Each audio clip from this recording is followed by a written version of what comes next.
To say that I've been feeling frustrated lately, it's an understatement. It seems that every time I log onto YouTube, there's a new creator that just started 2 weeks ago, 3 weeks ago, 6 weeks ago, and they're already monetized and they've gone viral.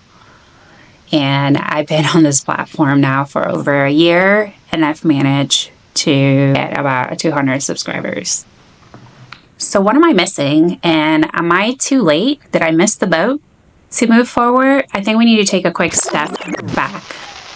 Hello and welcome to my channel. If you're new here, my name is Layla and I've recently left my corporate job to pursue a more artistic life. So this was me last August, literally high on life. We had just sold our house. We paid off over $100,000 in debt.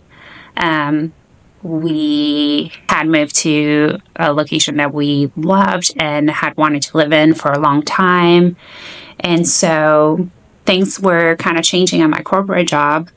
And it was just kind of all the stars aligned and everything clicked. And it was a good time for me to resign my position. And just doing some quick math, we figured that paying off all the debt and renting for a little while with my husband's salary, and if I, having any debt, and then if we took my youngest out of daycare, which is literally like paying a second mortgage, we could manage with the one salary, and then maybe me working part-time, and I could dedicate all this newfound time to growing my YouTube channel and coming up with this online business that I've always wanted to do. So I've always been the kind of person that I've always wanted to figure out how to make money online. Always had side hustles going at the same time, and was always going. So back 10 years ago, I used to do Amazon FBA, which, if you don't know what that is like the Amazon arbitrage, when you buy something at low cost and then you ship it to Amazon. Amazon sells it for a higher profit, and then you make a commission from that. I have purchased like fashion clothing from retailers at a discount and try to list it on Poshmark and sell on Poshmark. You name it, I've done it as far as like a side hustle. So it's no wonder that we've landed here, right? Like at some point I was going to make a YouTube video, a YouTube channel, and try to monetize that as well, because that's just the nature of myself. So I've always wanted to have a blog. I've actually created a few blogs before, and it just never really took off, and I really never followed up with it. So that's really if I'm being totally honest, that was the kicker there. I don't know if this happens to you, but do you ever just feel like you're just literally a step behind everything? Like, I think this is even more true for my generation, for millennials. We were the generation to go to school and get a bachelor's degree, to then later find out that like you no longer can really do much with a bachelor's degree or whatever have you. And the housing crash market in 2008, like, shame on us. We were all 16 and 17 and couldn't take advantage of buying real estate at low prices and being able to create our millions from that. So I've always just felt like I'm always like a little one step behind. I know about all these things, digital assets and YouTube channels and like influencers and like all these things. But it's like by the time I'm like, okay, I'm ready to do it now, it just seems like I've kind of missed the boat. So let me know, hit a like, drop a like below if that resonates with you, if that happens to you. So what are we going to do moving forward? If you're feeling like me, right? Like, what are we going to do moving forward? Did we miss the boat? Is it too late to start YouTube? Is it too late to blog? Like, how do we move forward? So I created the brand Thriveness, which is this channel and my blog, because deep down, I've always wanted to be the person who could enjoy being here now in the present moment. I have entire libraries full of self-help type books, to just be here and be more present. And deep down, like, that if someone was to tell me like, what is it that you want to do, like, I don't want to look back at times and feel like those were the good old days, the saying of like, I wish I knew I was living in the good old days while they were happening. I want to live in the good old days now. I want to be the kind of person who sticks to a plan, who creates budgets for large purchases and doesn't just like impulse buy things. I want to not just coexist with my family. I want to enjoy my family, right? Like, I think that we can easily fall into traps where I feel that if we're in the same room, we're spending time together. But, my love languages is definitely quality time. And I definitely feel it. Like, there are times where, four of us can be in a room, and the four of us, I mean my husband and my kids, and everyone's kind of like on their own devices and stuff like that, and no one's really kind of there. And that doesn't make me feel very good. I know that there's moments where you're going to have those times, but I don't want that to be the norm. And I also want to be the person who has cleaning routines, and I want to have passports that aren't expired, to park my car in the garage and not have my garage be full of crap.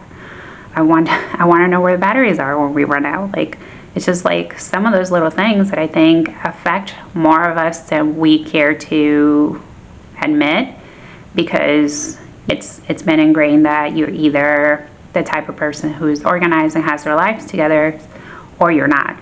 And that's not really a knowledge that you're born with. It's habits that you build based on your upbringing, based on your social economic backgrounds and things like that. And general interest, I think, has a lot to do with it as well.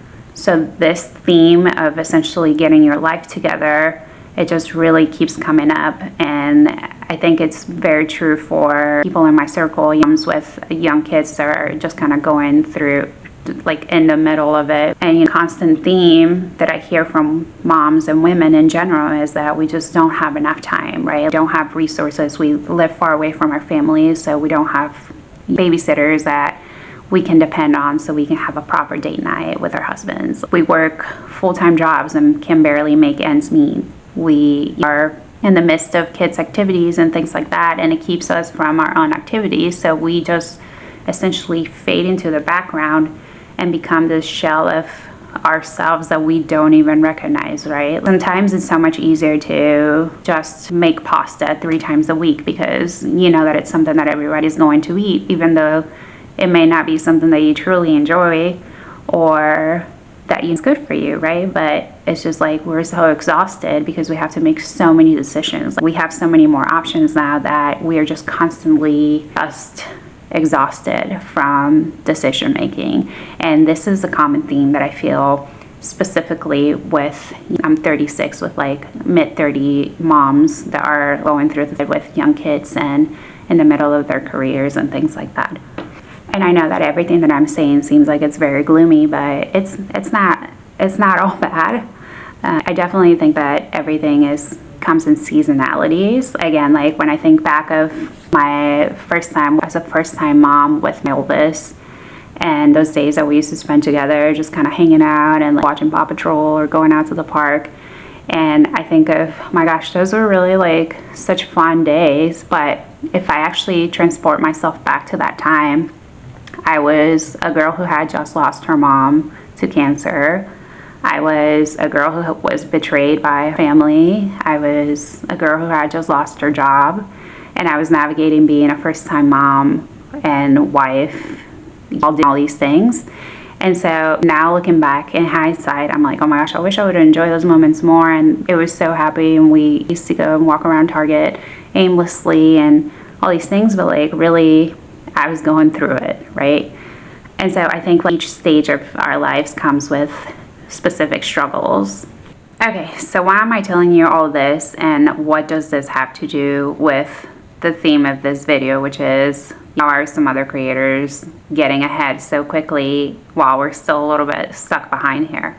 And one thing I would say is, analyzing some of these channels, the one thing that I find over and over is how authentic the creators are. You'll have people that perhaps don't necessarily have as much knowledge of how to edit like I do, but they get on the camera and they're being honest and they're being real.